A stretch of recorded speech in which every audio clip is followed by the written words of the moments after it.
Good afternoon.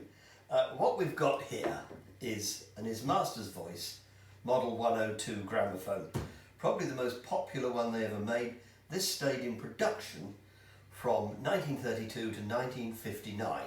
So it's the one that more people are likely to have in their shed, in their attic, in the cupboard under the stairs than almost anything else. So probably a very good one to look at and see what needs to be done. And as you can almost certainly tell, this is a particularly scruffy example of it. Now, the wreck scene, as you can see, very badly damaged at the corners. This is a result of this having been kept somewhere that was very damp. In fact, if it had been any damper, I'd say this had been stored at the bottom of a pond. But, let's have a look inside and see what we've got. And it's actually quite a surprise, and this is often the case with these. The chrome work there, the bright work, the chrome plating, still in very good condition. Quite a lot of rust on the screw heads here, but the rest of it, and this is often the case, inside remarkably good, considering, outside taken quite a battering. So this is a job of two halves. First, sort out the mechanical side of it, get it running properly, and then second half, we'll take all this wreck scene off and, in this case, completely recover it. So that's the job specification. Now, all we've got to do is do it.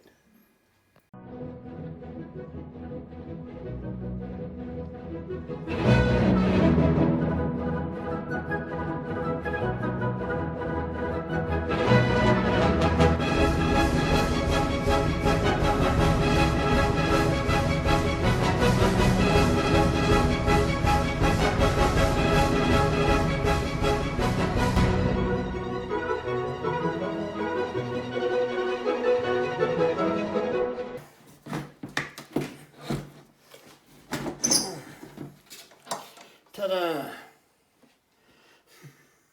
Right, now what we always like to do, hoover out or dust duster out all the accumulated dust and muck that's got in here over the years. And oh, hang on! Oh, hey! Oh, well, that's odd. Look now, look, the two little model piggies. How interesting. You often find a lot of weird and wonderful things inside gramophones, but that's a first. Normally it's old needles or sometimes you get old bits of newspaper, but I don't know, some kid must have lost these off his model farmyard. Oh, you know, how many years, how many decades ago. There we go, isn't that interesting? So we'll pop them in there to stay with the machine.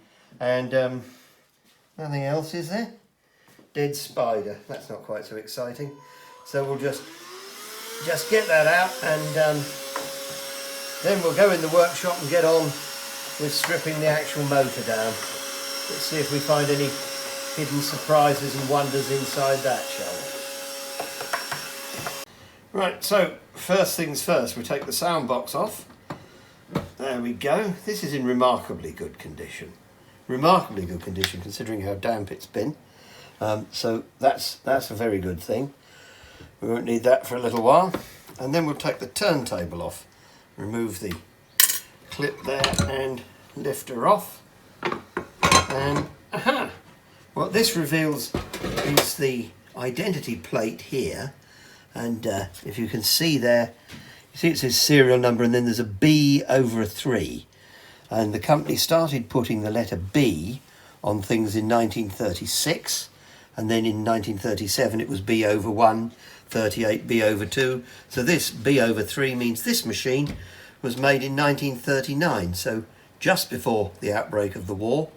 Probably one of the last ones to be made, because there was a hiatus during World War II, of course. The civilian production of gramophones stopped because they needed the steel and the aluminium and the brass for rather more pressing needs.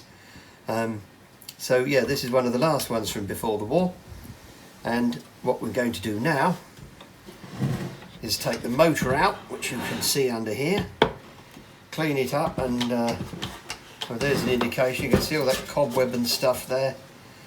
That's some indication of what we're going to find inside. Loads of grot wrapped all around the gears. Not uncommon, it's all got to come out.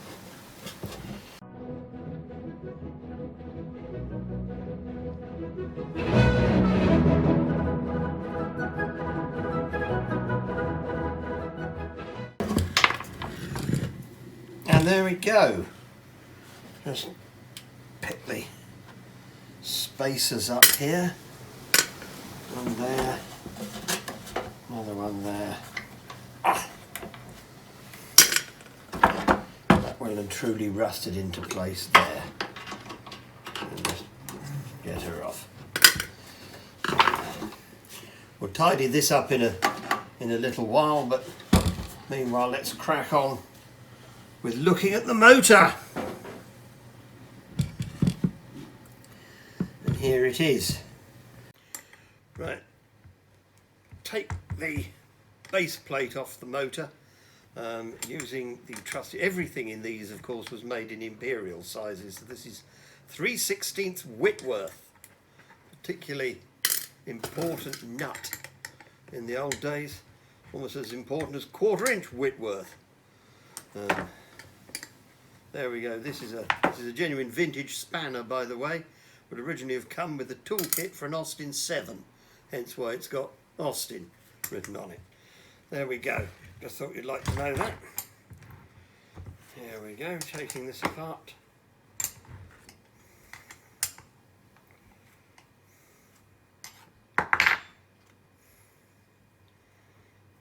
And what do we find now? There we are. The gears, the spring barrel, and these are the governors that regulate the speed at which the thing runs, and all of it caked in old grease and old dust. And the mistake that people will make with this sort of thing is they just put loads of oil on it, 3-in-1 oil, or WD-40's favourite. You need to re-lubricate it, but first we've got to clean all this old muck off, and that involves dipping it in some degreasing fluid and cleaning it up with a soft wire brush. So that's what I'm going to do next, and because the degreasing fluid's actually quite nasty, we do that outdoors. Now, I've had to come outside to do this. It's a bit blowy, so sorry about the wind noise, but what we're going to do is dip these gears in the old degreaser here. That one there, the main spindle, that's important to try and get all the grot off of that. And of course the governor drive shaft. And we'll just popping it on these clips to stop them dropping beneath the surface. And leave that to soak for a couple of minutes, and then we'll clean that off and it should come up a treat. Now the thing I can tell you, this is the foot that actually controls how fast the governors can go, and that is very stiff. So before we do anything else, really, what we need to do is lubricate that. And for lubrication, of course, what we do is put a bit of oil on it. Here's the old trusty oil can, and we'll just, you don't need to go mad with oil, you don't need to put gallons and gallons of the stuff. It's a mistake people make. You just need, put a little bit, but put it where it's needed, not all over the shop where it isn't. And there we go, that's working in there now, and already see that responding to its spring. And that's what you need, otherwise you're not going to be able to control the speed of the thing. And of course, if the machine's not running at a steady 78, the records are never going to sound any good at all. But that's just starting with one of the small details. Now, what we need to do is get the governors out, get the main spindle out, and then put them all in to the degreaser to clean. So I'll do that now, and we'll see how we do get on. And here we are. We've got the top off the spring barrel now, and pretty much what I'd expected to find. As you can see, this is all the old graphite grease here, and look at the stuff. I mean, look at it. That's set like toffee, that is. that does the absolute opposite of lubrication. Instead of helping the spring move nice and smoothly, it gums it together as effectively as if you'd fill the thing with jelly or something. Anyway, so that's all going to have to come out. This is not uncommon. The graphite grease they used in the 1930s, what happens over the course of 80 or 90 years is all the light oil evaporates and you're just left with this thick sludge. So that needs to come out.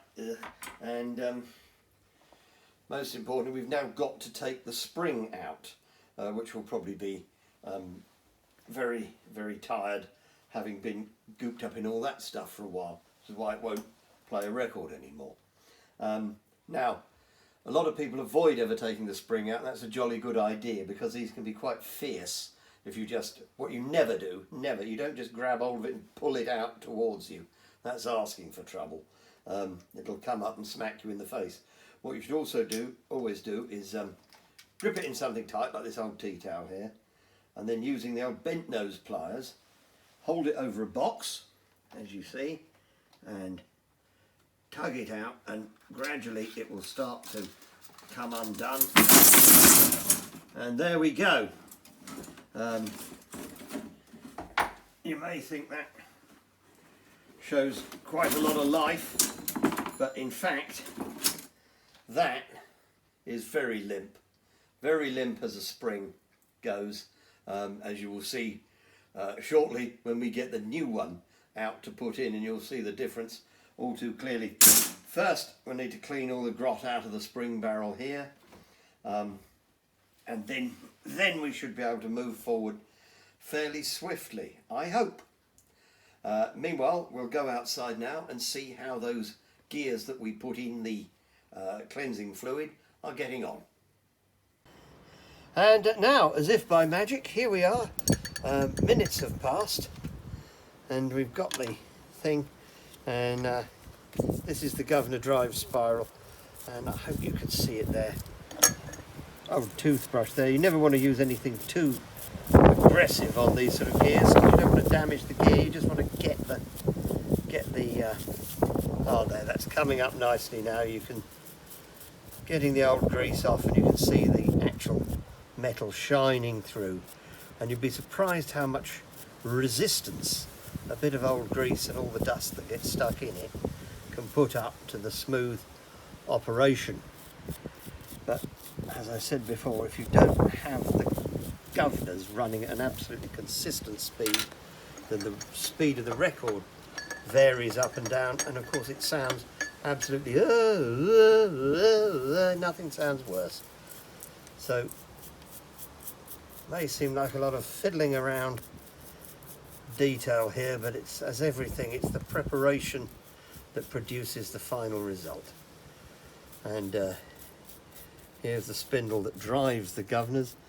Phosphor bronze gear there, absolutely lovely.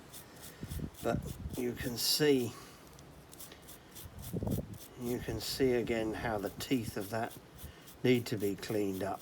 These teeth are in remarkably good nick. I don't think this gramophone's had an awful lot of wear in its time. But hopefully that's coming across nice and clear now. And there we are. And that in turn leaves this, the second drive in the thing again.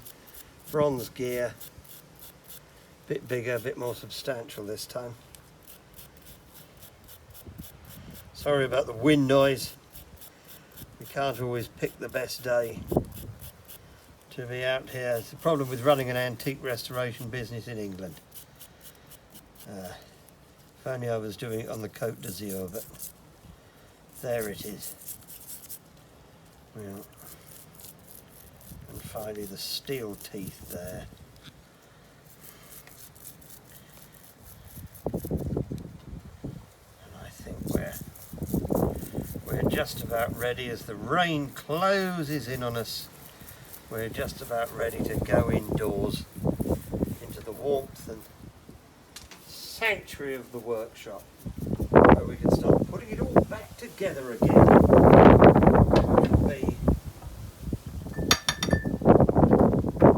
Hang on, we'll just see if this turns nice nicely.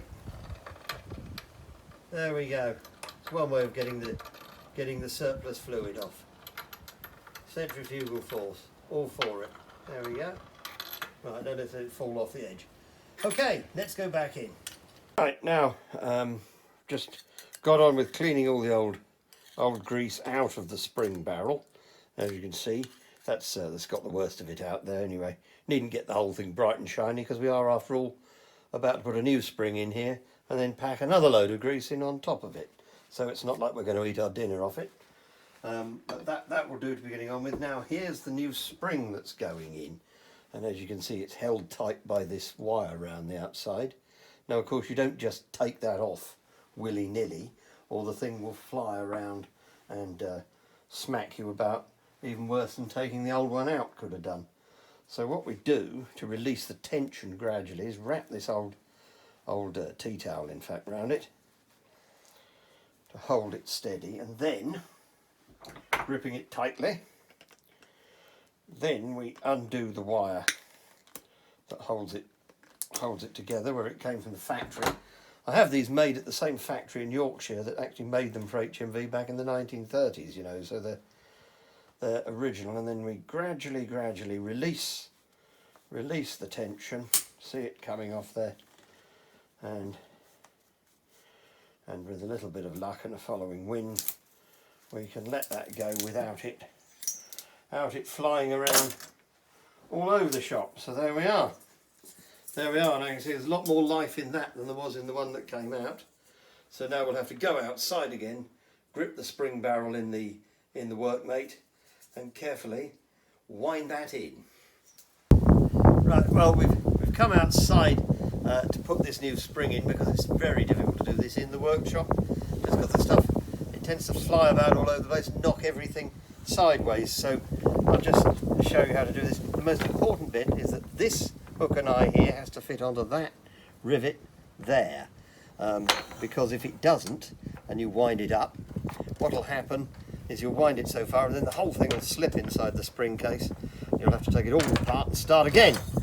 So let's see how we get on with getting this on here.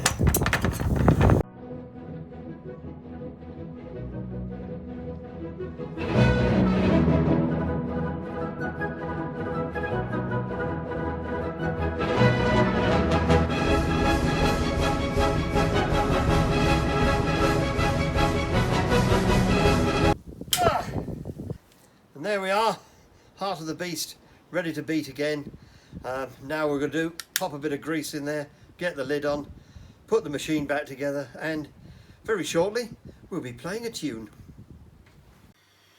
Right, well here we are with the new spring safely in. Now we're back in the workshop, out of the wind, out of the rain. Can't say I mind that at all. Just popping some graphite grease into the spring barrel here. HMV always used graphite grease. Other companies used medium grease. I'm not quite sure why HMV used graphite, but you know, like to sort of stick with the original. They must have known what they were doing, I think. So we've got butter it in there like that, just like buttering a scone, but you don't really want to add any jam to it. And we'll pop the lid back on, and then we'll be ready to get the circlip back in there, and we'll be ready to put the whole thing back together. And we're into the home straight now. Right, now we've done all the taking it to bits, we've done all the sort of putting new springs in and stuff. Now comes the fun bit where we actually start putting it back together again. And we'll start with the governors, which we've cleaned up. We need to pop them back on the governor drive shaft like so. There's a locating ding there, so we know exactly where we want to put the screw that holds that on. And there's the screw.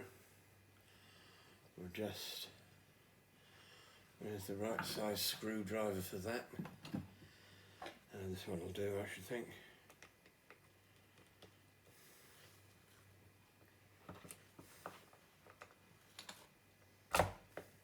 There we go. I think that's nice and snug in there now.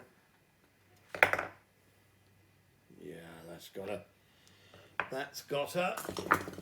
there's the one I was actually looking for. Righto. Pop that there. Now, this is the first bit to go back into the motor, and it obviously has bearings at either end that it sits in, and it goes that way round, and the bearing at this end also has a locating groove in it, so you know when it's in exactly the right position in that leg. So we can slide that along there, and then looking inside you can see when the sort of groove lines up with the hole. Pop the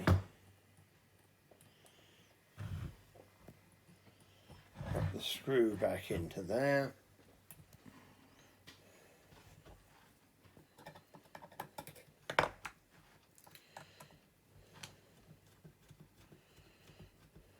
There we go. And this is where the medium grease comes in, as opposed to the graphite grease like we just filled the spring barrel with. Put a bit of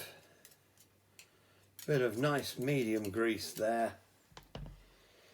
You don't need to use high temperature grease. This isn't intended to get hot. If it does get hot, something's gone very wrong.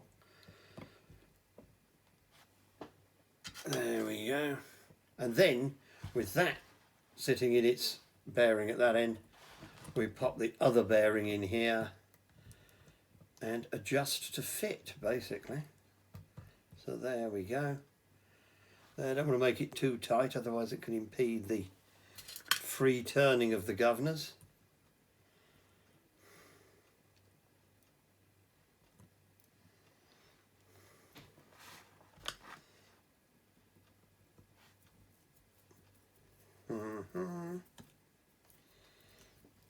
Right, and just check. Yeah, that spins lovely now, which is what we want. Right, now the next thing we need to do is put the main spindle in, which sits in there. The turntable goes on there, and of course there's a little locating pin that the turntable in turn sits onto, and here it is now. And what we need to do is fit that in that little hole there with the judicious use of, we hold it with this, in fact old artery forceps, and the very fine adjusting hammer.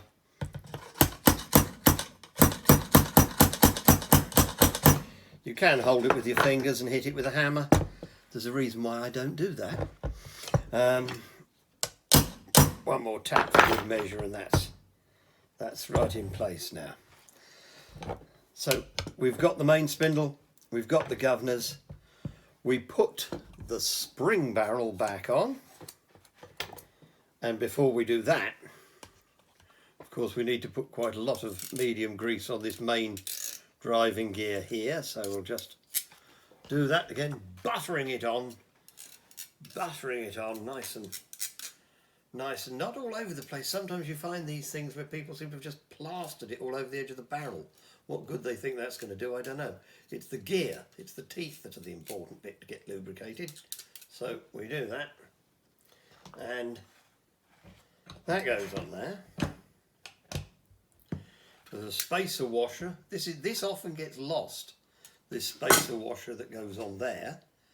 I don't know why that gets lost, but it often does when people have been mucking around with these things.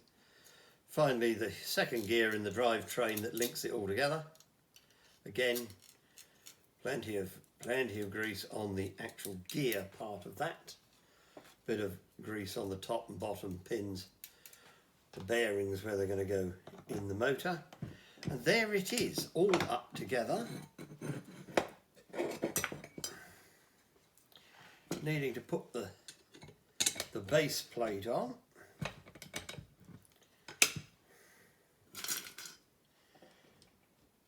And then using our trusty 3/8 Whitworth spanner, 3/16 Whitworth spanner, we can do the nuts up again, and we're going to be ready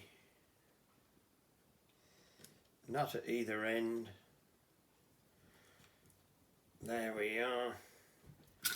And the bolt through the spring barrel in the middle.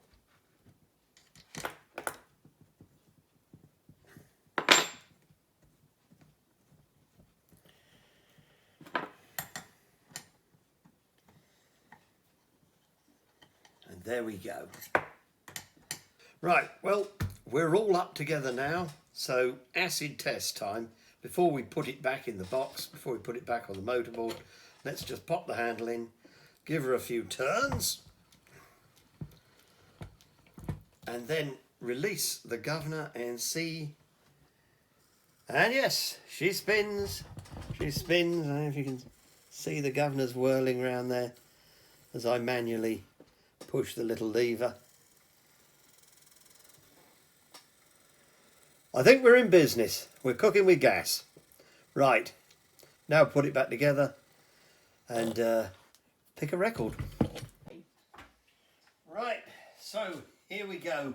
Everything up together now. The moment of truth. Will it actually play a record? So there's only one way to find that out. We'll pop this bag in the case. There we are. We're not going to actually fix it down at the moment and put the when it's finished, the lid stay will go on there and the lid will be held at that angle, which works much better because then the sound reflects out into the room. But we're not going to do that at the moment because as soon as we've found out whether this actually works or not, we'll be taking the works out again and then recovering the box. But that's something for our next video. So we'll just wind this up and a brand new spring in, so plenty of resistance there. Pop the sound box on, always fairly important that. And of course, even more important than that, pop a nice new needle in. Don't forget folks, always use a fresh needle for each record, because if you're playing your records with a blunt needle, you'll do them no end of damage. So there we go, she's wound up, needles in, turntables on, pop the record on, and let's see whether she'll have it.